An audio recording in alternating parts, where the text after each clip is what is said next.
Your outreach currently probably isn't effective because it's packed with fluff and it fails to deliver real value. So today I'm going to tear apart a cold outreach message that you typically see and show you exactly what works and what doesn't work, and then show you how to do it the right way so that you're delivering value on every outreach message. Let's take a look at a standard outreach message. We have something like this where it's like, hey, as a Series A, B fintech startup, you're under pressure to grow fast. And the problem with this kind of opener is that immediately the recipient feels like it's AI generated, right? Because nobody actually would write an email to another person like that. Doesn't really ring as human. And then even as big competitors dominate the top spots on Google. So this right here is also a veiled attempt at manipulation and sort of FOMO. So then they mention the pain where it's like, missing those top rankings could mean leaving valuable revenue on the table. It's like, yeah, obviously. Are you curious to see how much company names competitors are capturing from organic search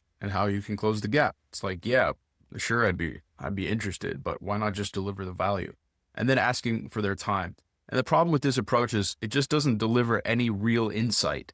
It doesn't speak to my business or what I do and what my current situation is. And therefore, people don't have any real reason to respond to that kind of message. And here's what would work a lot better. Hi, name. Congrats on closing your Series A. Big step forward. So just quickly acknowledging, where they currently are in their growth journey. I noticed competitor A is already pulling traffic on HR software. Search volume sits at about search volume. And then you mentioned their company name doesn't seem to show up there yet.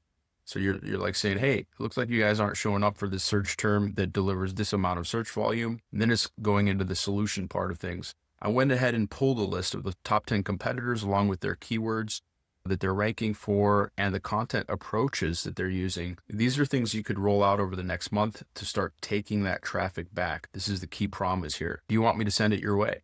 And then a quick permissionless value ask. It's like, hey, here's all this value that I've prepackaged for you.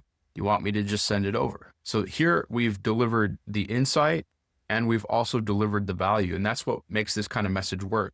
You're delivering real insights and you're delivering a valuable resource that they'd normally have to pay for. And that's sort of the benchmark. And then the ask. So we're not asking for 15 minutes of their time, but rather we're asking to give them value. It's a much better framework or formatting. Mention, where they currently are. That's great.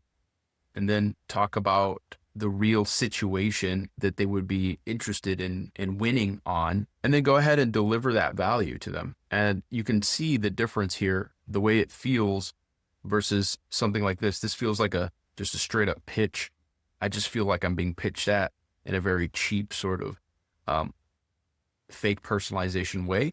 Here, I feel like somebody's stepped up and they're ready to deliver the direct value. So if I'm actually in the market for achieving that value or attaining that value, then it's a lot quicker for me to respond to this email and be like, yeah, sure, let's jump on a call. Tell me how I can get this search volume traffic back. So if you'd like to do this for your own business and you want to reach out with real insight and real value, let's jump on a call. My link is in the description below, and I look forward to talking with you then. Bye-bye.